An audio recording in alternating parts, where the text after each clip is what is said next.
وَلَقَدْ يَسَّرْنَا الْقُرْآنَ لِلذِّكْرِ فَهَلْ مِن مُّدَّكِرٍ۔ اور ہم نے قرآن کو سمجھنے کے لیے آسان کر دیا ہے، تو کوئی ہے کہ سوچے سمجھے۔ دینی و فقہی معلومات اور تفسیر قرآن کے لیے مفتی Muhammad Azam Bakhtiyar YouTube channel subscribe کریں، ویڈیو شیئر کریں اور بیل آئیکن دبانا مت بھولیے تاکہ ہماری نئی آنے والی اپڈیٹ آپ کو ملتی رہے۔ الحمدللہ نحمده ونستعینه ونستغفره ونؤمن به ونتوکل علیہ ونعوذ باللہ من شرور انفسنا ومن سیئات اعمالنا من يهده الله فلا مضل له ومن يضلل فلا هادي له واشهد ان لا اله الا الله وحده لا شريك له واشهد ان محمدا عبده ورسوله ارسله الله تعالى الى كافة للناس بشيرا ونذيرا وداعيا الى الله باذنه وسراجا منيرا صلی اللہ تعالی علیہ وعلى آلہ واصحابہ وبارک وسلم تسلیما کثیرا کثیرا اما بعد فاعوذ باللہ من الشیطان الرجیم بسم اللہ الرحمن الرحیم لعمرک انہم لفی سکرتہم یعمہون۔ صدق اللہ العظیم۔ میرے عزیزوں، بھائیوں، دوستوں، بزرگوں، ہر ایک یہ جانتا ہے اور ساری دنیا کے اندر یہی قانون ہے کہ جب بھی کسی کو کوئی عہدہ دیا جاتا ہے، کوئی منصب دیا جاتا ہے، تو عہدہ اور منصب دینے سے پہلے اس کو یہ دیکھا جاتا ہے کہ اس کی زندگی کیسی ہے۔ کریکٹر سرٹیفکیٹ، ڈاکٹری certificate, M B B S certificate بعد میں، پہلے کریکٹر سرٹیفکیٹ کہ جس کالج سے، جس یونیورسٹی سے اس نے ڈاکٹریٹ کیا ہے اور اس کے پاس ڈاکٹریٹ کی ڈگری ہے، اس جگہ پر اور اس کالج اور اس یونیورسٹی میں اس کا بیہیویئر کیسا تھا۔ بیہیویئر سرٹیفکیٹ، کریکٹر سرٹیفکیٹ یعنی اخلاقیات پہلے دیکھی جاتی ہے کہ یہ اخلاقی طور پر کیسا تھا، اس کے اندر کوئی جرم والی بات تو نہیں، کہیں اس نے کوئی ایسا کام تو نہیں کیا جو انسانی قانون کے خلاف ہو۔ ایک تو ملکی قانون ہے، ایک انسانی قانون ہے انسانیت کے اعتبار سے، اور انسانی قانون ہر مذہب میں سیم ہے۔ کون ایسا مذہب جو بولے کہ جھوٹ بولو اور اس مذہب میں جھوٹ جائز ہے؟ شیعہ کے علاوہ کوئی ایسا مذہب نہیں ہے۔ ان کے تقیہ ثواب کا کام ہے، جھوٹ بولو ثواب کا کام ہے۔ اس کے علاوہ دنیا کا کوئی مذہب ایسا نہیں ہے جو کہے کہ جھوٹ بولو ہمارے مذہب میں الاؤ ہے۔ کوئی مذہب زنا کو الاؤ نہیں کرتا، کوئی مذہب چوری کو الاؤ نہیں کرتا، کوئی مذہب ظلم کو الاؤ نہیں کرتا۔ یہ انسانی احکامات ہیں۔ تو دیکھا یہ جاتا ہے کہ تمہارا مذہب کوئی بھی ہے، کسی بھی مذہب کے ماننے والے ہو، تم اپنا سرٹیفکیٹ دکھاؤ، کریکٹر سرٹیفکیٹ، اس کے بغیر نہ آگے یونیورسٹی میں داخلہ ملے گا۔ اگر کالج میں بچہ جائے گا تو اس سے اسکول کا کریکٹر سرٹیفکیٹ مانگا جائے گا کہ کریکٹر سرٹیفکیٹ دکھاؤ۔ اگر کریکٹر سرٹیفکیٹ میں گڈ بیہیویئر لکھا ہے اور یہ لکھا ہے کہ یہ بہت نیک اور شریف ہے، اس سے کوئی ایسا کام اس نے نہیں کیا جو حدود کے ہمارے قانون کے خلاف ہو، پھر اس کو داخلہ ملتا ہے کالج میں، اور پھر کالج سے یونیورسٹی میں جائے تو یونیورسٹی والے کالج کا سرٹیفکیٹ مانگتے ہیں کہ کریکٹر سرٹیفکیٹ دکھاؤ۔ اسی طریقے سے مدارس کے اندر جب ایک مدرسے سے بچہ اگر دوسرے مدرسے میں جائے تو سرٹیفکیٹ مانگتے ہیں حسن السیرہ کا، حسن السیرت کا سرٹیفکیٹ دکھاؤ کہ پچھلے مدرسے کے اندر تم ٹھیک تھے کہ نہیں تھے، مدرسے والے تم سے ناراض تھے یا خوش تھے، اور وہاں کے قانون کی پاسداری کی تھی کہ نہیں کی تھی۔ حسن السیرہ یہ سرٹیفکیٹ دکھا کے داخلہ ملتا ہے، اور پھر اس کے بعد جب مدرسے سے فارغ ہو جائے عالم بن کے تو وہاں 2 سندیں دی جاتی ہیں. ایک سند کو کہتے ہیں عالمیہ. عالمیہ کا مطلب اب یہ عالم کے لیے عالم بن گیا, اب ساری عالم کے اندر جا کے دین کا کام اور علم کا کام کر سکتا ہے, اس لیے اس سرٹیفکیٹ کا نام ہی کیا ہے, عالمیہ. اور اس کے ساتھ اسی کے برابر ایک دوسری سرٹیفکیٹ دی جاتی ہے جو سرٹیفکیٹ حسن السیرہ ہوتی ہے. تو سیرت اور حسن سیرت, کریکٹر, یہ اتنی ضروری چیز ہے کہ اس کے بغیر کسی کو کوئی عہدہ مل نہیں سکتا. اگر کہیں جاب کے لیے, نوکری کے لیے, ملازمت کے لیے آدمی جائے تو وہاں سرٹیفکیٹ سے پہلے اس کا کریکٹر سرٹیفکیٹ چیک کیا جائے گا کہ کریکٹر اس کا ٹھیک ہے. تو اب اگلا قدم ہوگا کہ تمہاری سرٹیفکیٹ کس چیز کی ہے, انجینئر ہو, ڈاکٹر ہو, کس چیز کے ماہر ہو, کیا کام کر سکتے ہو, کیا کام تمہارے بس میں نہیں ہے, وہ بعد میں دیکھا جائے گا. کمپیوٹر تمہیں آتا ہے کہ نہیں آتا, شارٹ ہینڈ آتا ہے کہ نہیں آتا, یہ بعد کی چیز ہے. لیکن سب سے پہلے کیا چیز چیک ہوگی, بولو بھائی, کریکٹر چیک ہوگا کہ کریکٹر دکھاؤ. یہی قانون ہمیشہ سے ہے. یہی وجہ ہے کہ تمام انبیاء علیہم السلام نے جب اپنی قوم میں نبوت کا اعلان کیا اور نبوت کی بات کی کہ میں اللہ کا نبی ہوں, تو سب سے پہلے اپنی زندگی کو پیش کیا. سب سے پہلے کیا کیا ہے, اپنی زندگی کو پیش کیا ہے کہ بھائی میں بچپن سے ابھی تک تمہارے پاس رہا ہوں. اور اللہ کا قانون بھی یہی ہے, وَمَا أَرْسَلْنَا مِن رَسُولٍ إِلَّا بِلِسَانِ قَوْمِهِ, کہ اللہ تعالیٰ کسی رسول کو نہیں بھیجتے مگر اسی قوم سے چن کے بھیجتے ہیں. اسی قوم کا آدمی ہوتا ہے, باہر سے آ کے نبوت کا اعلان نہیں کرتا. یہی تو وجہ ہے کہ اللہ نے کہا فرشتوں کو ہم رسول کیوں نہیں بناتے, فرشتے کو رسول بنا کے کیوں نہیں بھیجا, اس لیے کہ اگر فرشتے دنیا کے اندر ہوتے تو ہم فرشتے کو رسول بناتے. لیکن دنیا کے اندر زمین پر انسان بستے ہیں, اس لیے انسان کو رسول بنایا. فرشتے, کافروں کا ایک یہ تھا نا, کسی فرشتے کو رسول بنا دیتے. کسی فرشتے کو رسول کیوں نہیں بنایا, یہ تو ہم جیسا آدمی ہے. یأکل الطعام ویمشی فی الاسواق, جیسے ہم کھاتے پیتے ہیں ویسے یہ کھاتا پیتا ہے, جیسے ہم بازاروں میں گھومتے ہیں ایسے یہ بھی گھومتا ہے, تو ہم میں اس میں کوئی فرق ہی نہیں ہے. شادی ہم بھی کرتے ہیں, شادی اس نے بھی کی ہے, اولاد ہماری بھی ہے, اولاد اس کی بھی ہے, تو ہم میں اس میں کوئی فرق نہیں. تو اللہ نے جواب کیا دیا کہ چونکہ زمین میں رہتے ہی تم ہو اس لیے رسول بھی تم میں سے. لیکن رسول ہر قوم کا, ایک بات یاد رکھیے کہ رسول کے لیے الیکشن نہیں ہوتا. رسول الیکشن سے نہیں چنا جاتا کہ قوم کی 90% لوگوں نے کسی ایک کو چن لیا کہ آج سے یہ ہمارا رسول, وہ رسول نہیں ہوگا. 99% لوگوں نے چن لیا کہ یہ ہمارا رسول, پھر بھی وہ رسول نہیں ہوگا. وہ ان کا لیڈر تو ہو سکتا ہے, ان کا بادشاہ تو ہو سکتا ہے, ان کا وزیر اعظم تو ہو سکتا ہے, پریزیڈنٹ اور پرائم منسٹر تو ہو سکتا ہے, لیکن رسول نہیں ہوگا. رسول ہمیشہ سلیکشن سے ہوتا ہے, اللہ سلیکٹ کرتے ہیں کہ کس کو رسول بنانا ہے. اور اللہ رسول اس کو بناتے ہیں جس کے لیے پہلے سے اللہ نے طے کیا ہے کہ اس کو, یہ دنیا میں جائے گا اور یہ رسول بنے گا. اس لیے رسولوں کا اخلاق اور رسولوں کی سیرت بچپن سے لے کر جوانی تک اور جوانی سے لے کر نبوت کے اعلان تک ایسی بے داغ, ایسی صاف ہوتی ہے کہ کسی ایک لمحے پر, کسی ایک جگہ پر بھی کوئی انگلی نہیں رکھ سکتا. اگر نبی عام آدمیوں جیسا ہوتا کہ بچپن جیسے کھیلنے کودنے میں اور جو ہے وہ پتنگ بازی میں اور ہمارے یہاں تو غلیل اور ان سب چیزوں میں زندگی گزری, کھیل کود میں زندگی گزری, جوانی میں جوانی کا جوش تھا اس میں بھی گڑبڑ کرتا رہا, اور جب جوانی ختم ہو گئی, اب 40 سال عمر ہو گئی, لڑک اور بڑھاپا آنے کے قریب ہو گیا, تو اب اٹھ کے کہتا ہے کہ جی میں تو نبی ہوں.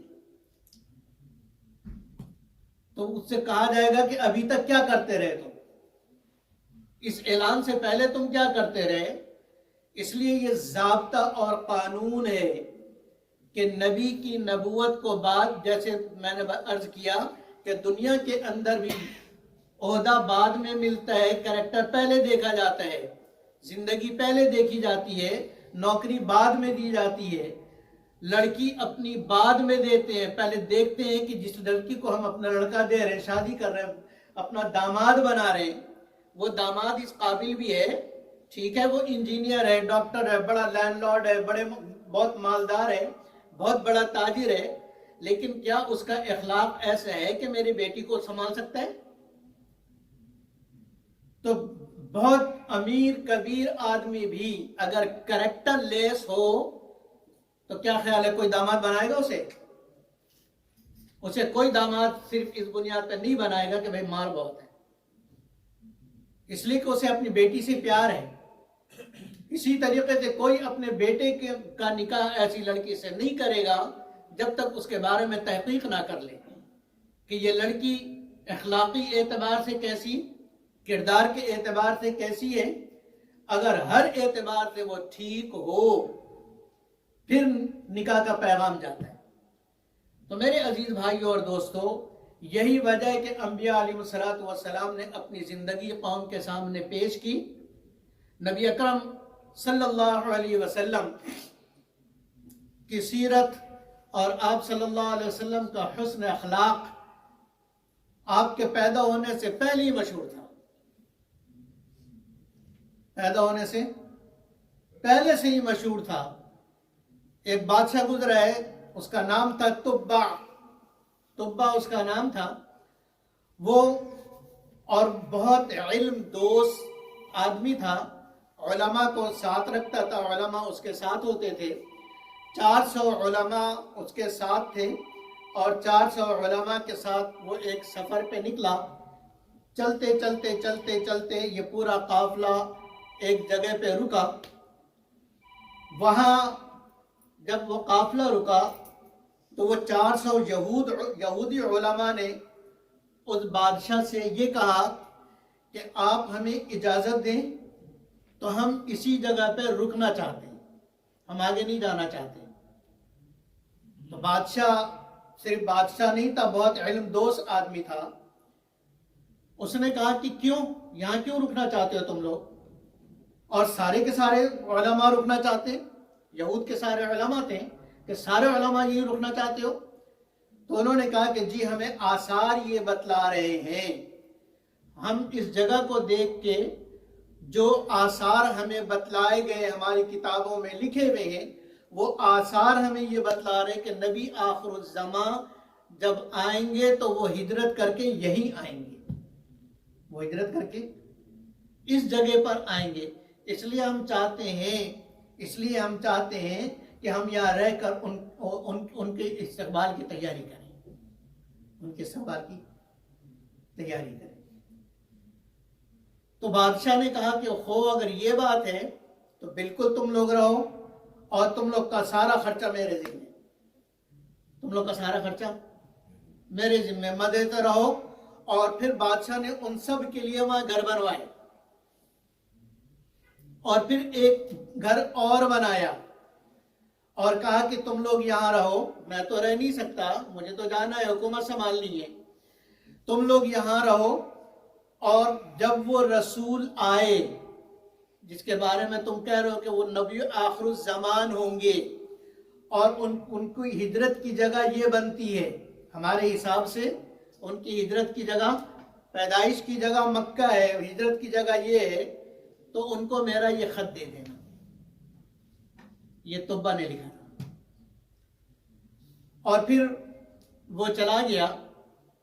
نبی اکرم صلی اللہ علیہ وسلم سے پتہ نہیں سینکڑوں سال پہلے وہ لوگ وہاں رہنے لگے، اور پھر نبی اکرم صلی اللہ علیہ وسلم جب ہجرت کر کے مدینہ منورہ تشریف لائے تو آپ کی خواہش یہ تھی کہ آپ اپنے ننیال اترے۔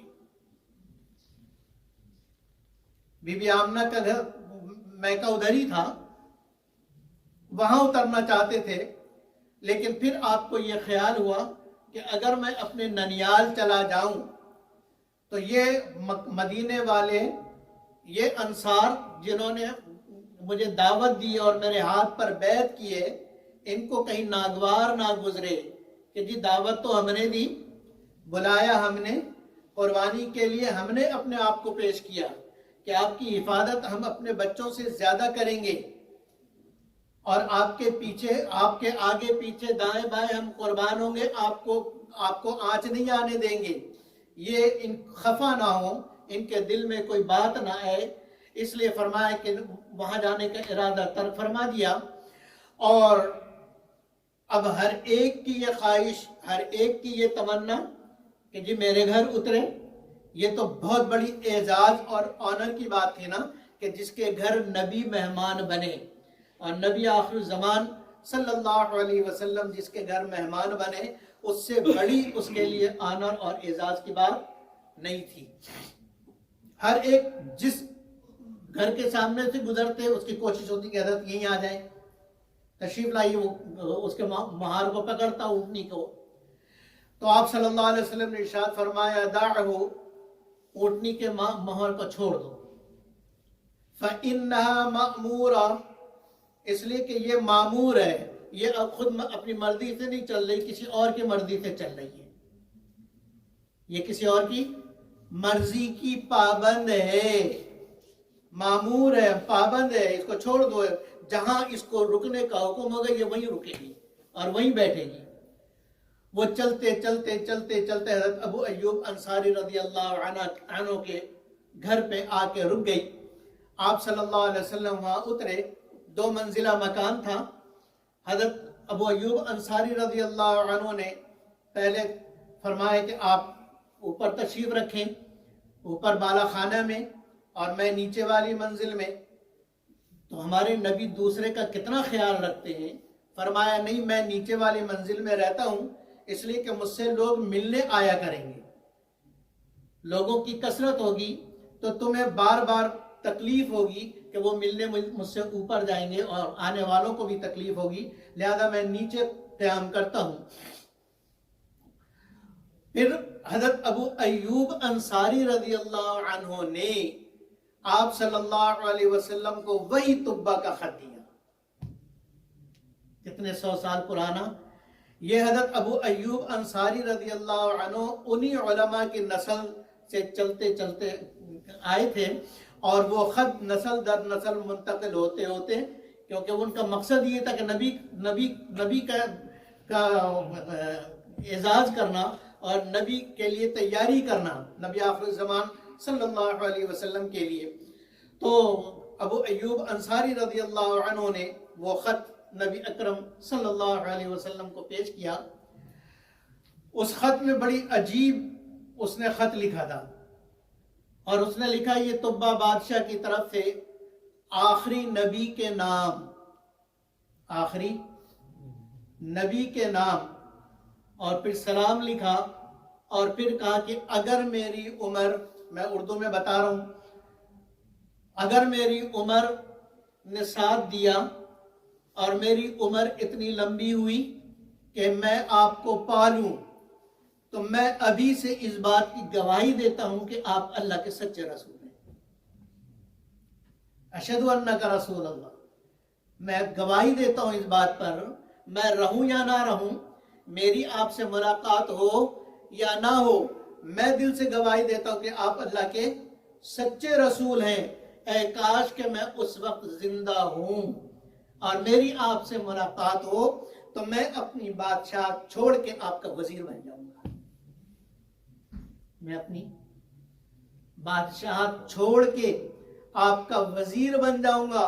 پھر اگلے مصرے میں کہتا ہے کہ وزیر تو دور کی بات ہے، میں وزارت پہ چھوڑ کے آپ کا غلام بن جاؤں گا، اور آپ کے لیے اپنی تلوار اٹھاؤں گا اور آپ کے دشمنوں سے مقابلہ کروں گا۔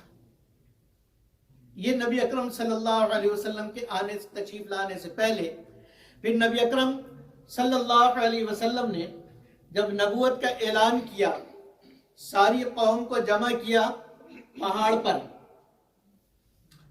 اور جب اللہ نے کہا کہ قم فانذر، نبی جی اٹھیے، اب لوگوں کو ڈرائیے، وربک فکبر، اپنے رب کی بڑائی بیان کیجئے، لوگوں کو اسلام کی طرف بلائیے، دعوت دیجئے۔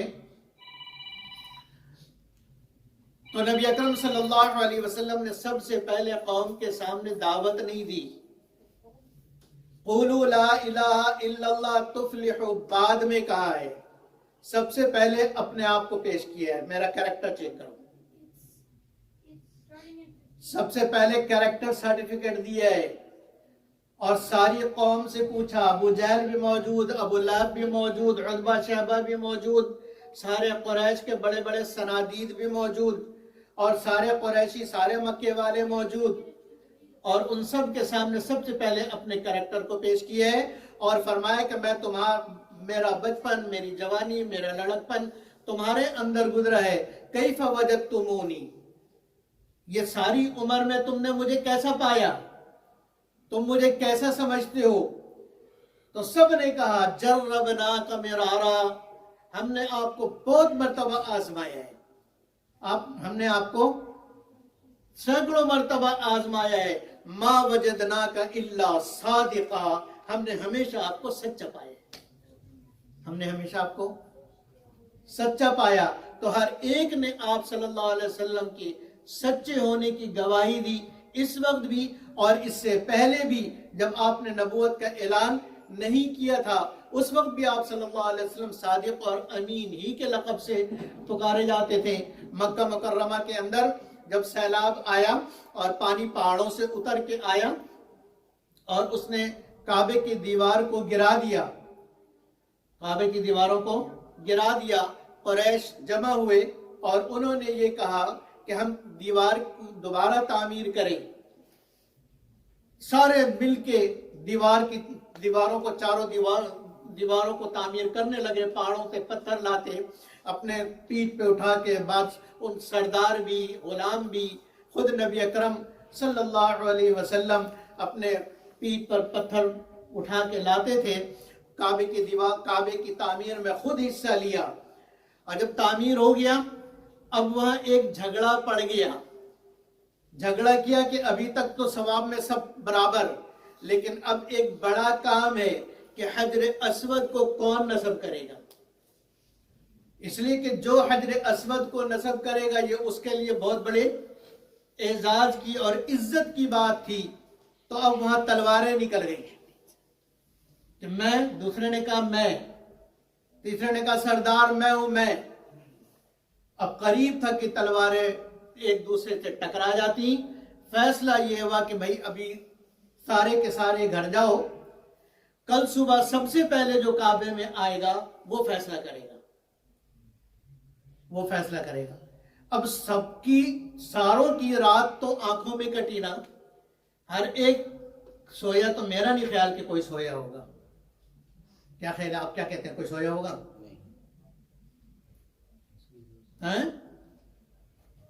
ہر ایک اس انتظار میں کہ صبح کا وقت ہو اور ہم جلدی سے جائیں.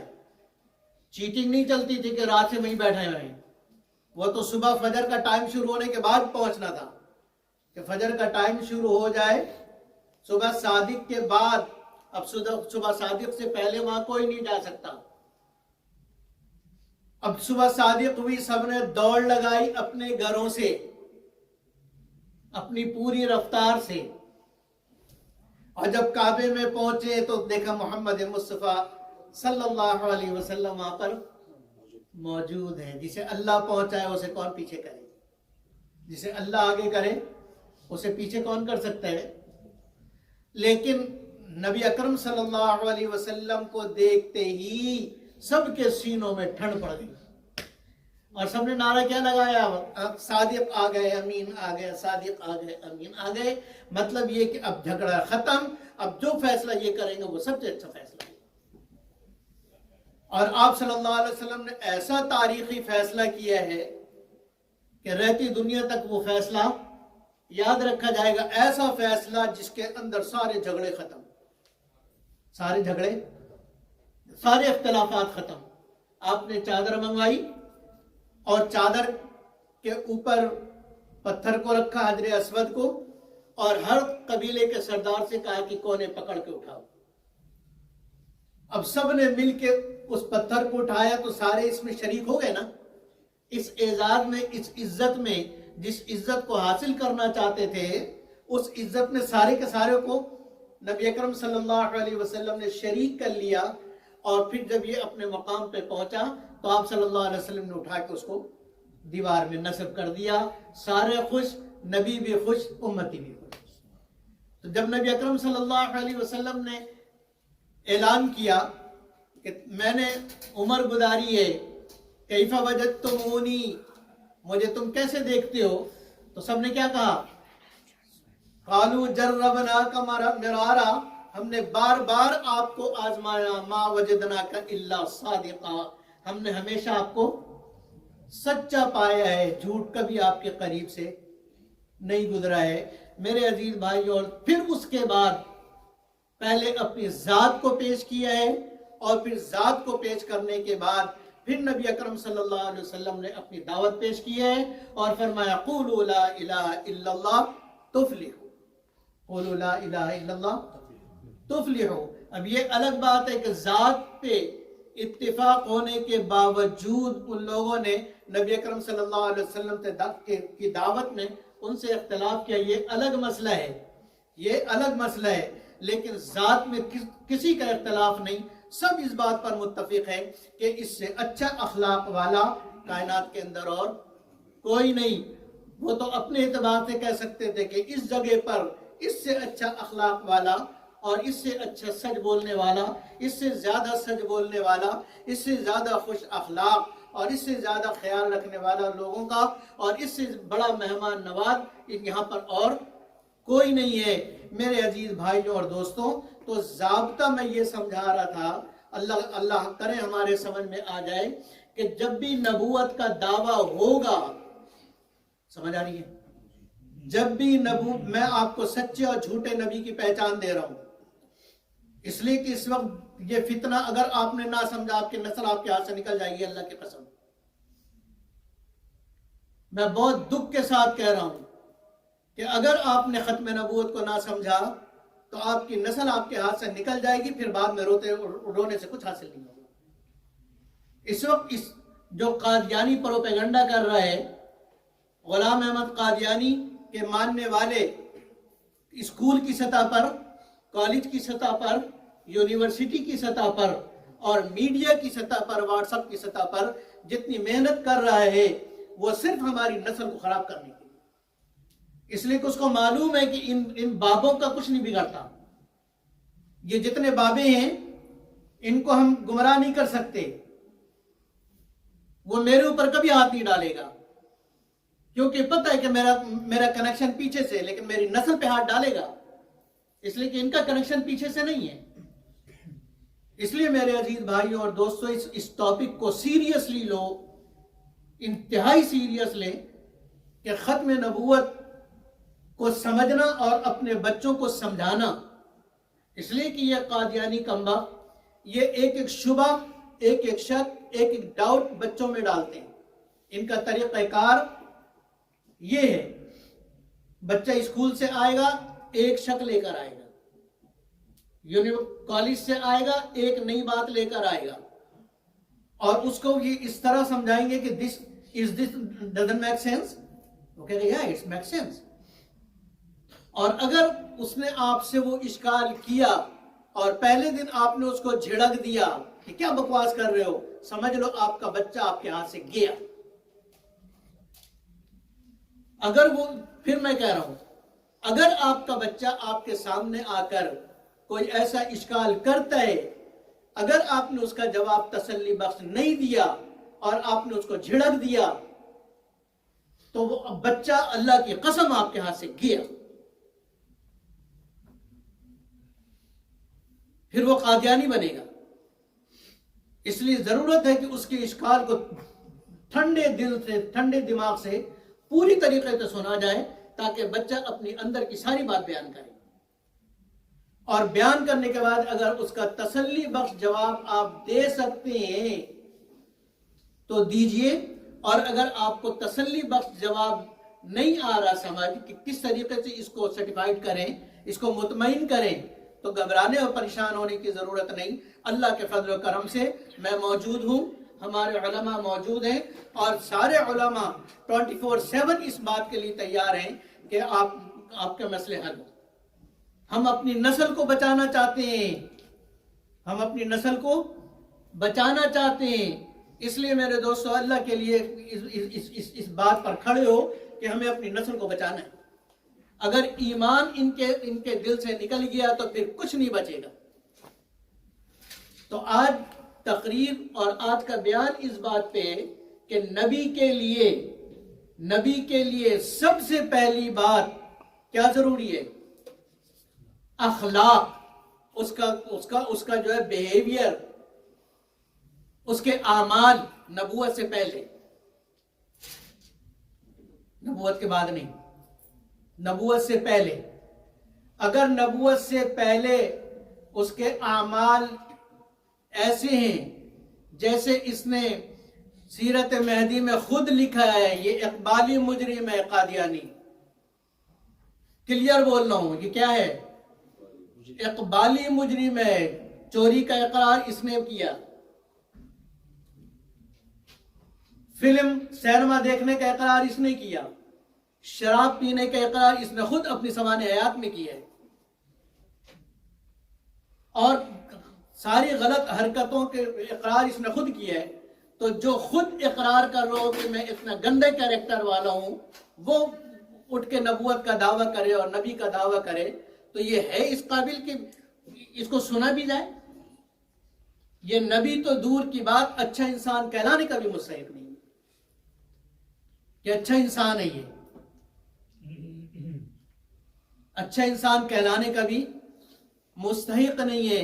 اس لیے میرے عزیز بھائیوں اور دوستوں، سارے انبیاء نے اپنی ذات کو پیش کیا ہے، پہلے ذات کو قوم نے کلیئر کیا ہے اور کہا آپ کی ذات پر کوئی حرف نہیں، کوئی نقطہ نہیں۔ پھر جو ہے نبیوں کی بات قوم نے سنا ہے، وہ الگ بات ہے کہ جس کے قسمت میں اللہ نے ہدایت لکھی تھی اس کو ہدایت ملی، اور جس کے قسمت میں اللہ نے ہدایت نہیں لکھی تھی ان کو ہدایت نہیں ملی۔ تو ضابطہ 1,24,000 پیغمبروں نے یہ بتلا دیا کہ ہمارے بعد بھی اگر کوئی بھی نبوت کا دعویٰ کرے، سب سے پہلے بولو کہ میاں تم اپنی زندگی دکھاؤ کیسی ہے، تمہاری زندگی کیسی گزری ہے، تمہاری زندگی کیسی گزری ہے، اخلاق والی گزری ہے یا بد اخلاقی والی گزری ہے، صاف گزری ہے کہ گندی گزری ہے۔ جب اس میں کلیئر ہو جائے پھر کہو کہ اب دلیل دو، انشاءاللہ اس سے آگے بھی وہ پاس نہیں ہوگا۔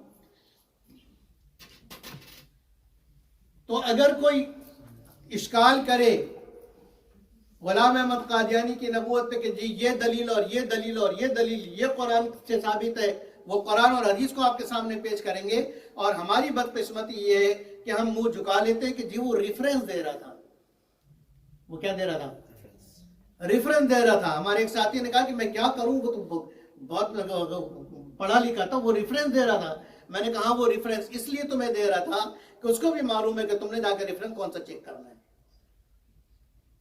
جو ریفرنس چیک کر سکتے اس کے سامنے ریفرنس دینا، ان کے سامنے ریفرنس نہیں دے گئے، لیکن عوام کے سامنے، بچوں کے سامنے ریفرنس سے بات کریں گے تاکہ یہ متاثر ہو کے ہماری بات مان لیں۔ اور 2 کروڑ% ان کے ریفرنس جھوٹے۔ تو ان سے کہے کہ تم اپنی بات بعد میں کرنا، دلیل قرآن حدیث کی بعد میں کرنا، پہلے جس کی تم نبوت کے قائل ہو اس کا کیریکٹر دکھاؤ، پہلے اس کے کیریکٹر سے نبی ہونا ثابت کرو۔ تو انشاءاللہ یہ کیریکٹر سے کبھی نبی ہونا ثابت نہیں کر سکیں گے، نہ تلوار اٹھے گی نہ خنجر ان سے۔ انشاءاللہ یہ آپ کی اسی سوال پر ان کا معاملہ سارا ختم ہو جائے گا۔